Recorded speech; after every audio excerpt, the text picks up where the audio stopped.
Second. So on that, I'm sorry to interrupt, but I just want to, before we lose track of what Justice Sotomayor is talking about, one can ask whether the habitual drunkard statutes are sufficiently, the how and why is sufficiently analogous. One could also ask, though, more basically, whether this defendant would qualify as a habitual user. And I want to explore that before we lose track of it. Habitual drunkard, the American Temperance Society back in the day said 8 shots of whiskey a day only made you an occasional drunkard. We have to remember the founding era if you want to invoke the founding era. To be a habitual drunkard, you had to do double that, okay? John Adams took a tankard of hard cider with his breakfast every day. James Madison reportedly drank a pint of whiskey every day. Thomas Jefferson said he wasn't much of a user of alcohol. He only had 3 or 4 glasses of wine a night. Okay? Are they all habitual drunkards who would be properly disarmed for life under your theory?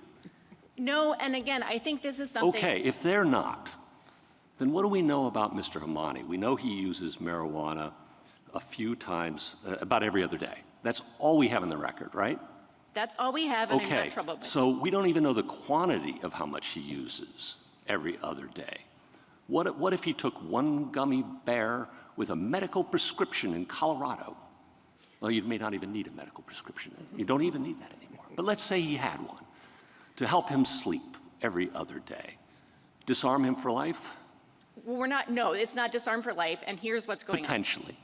on. Would that be enough under your theory? 1 gummy bear every other night with a medical prescription. So I think you'd have a potential Rahaf problem, but I will accept the hypothetical. So let me just deal with I think what's the answer an is unlawful yes, user. under the government's theory. Yes, under our theory, but let me give you an explanation of 2 parts of this that are important. One, you asked about how do you tell who's an unlawful user? How is it more defined than a habitual drunkard? I think it's a lot clearer. Is it? I mean, yes. the government has not been able to define what a user is.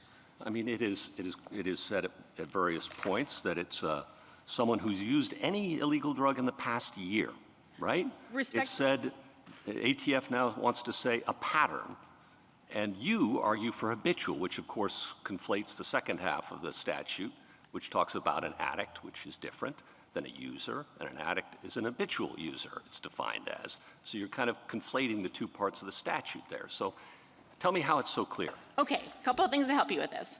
One, I'm going to set aside the forfeiture issue, but I would like to return to that later, just deal with the substance. With respect to who is an unlawful user, the Court of Appeals are uniform in adopting the same view as us, which is it is a habitual user in context. But the ATF disagrees. No, they absolutely do not. They say a pattern.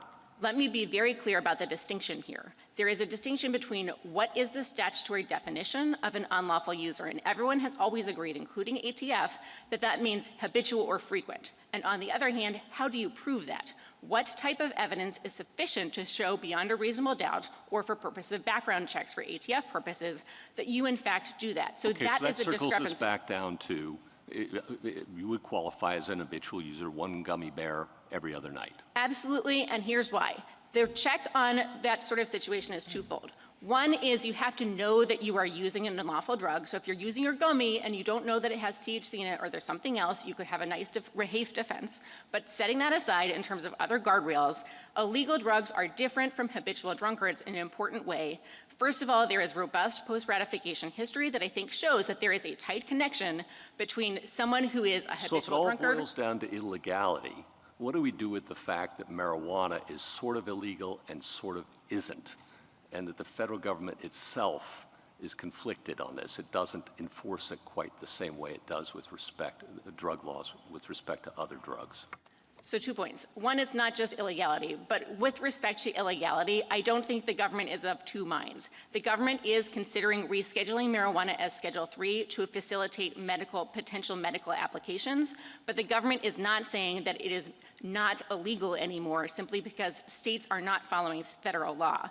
I think the fact that the Controlled Substances Act is involved, it brings this not just in terms of the category of illegality, but into the realm of how do you test the fit? How do you test if Congress is like prohibiting chewing gum or caffeine on the one hand, legal substances, versus substances that actually do have intoxicating, mind-altering effects? Okay, but that Ms. also Harris,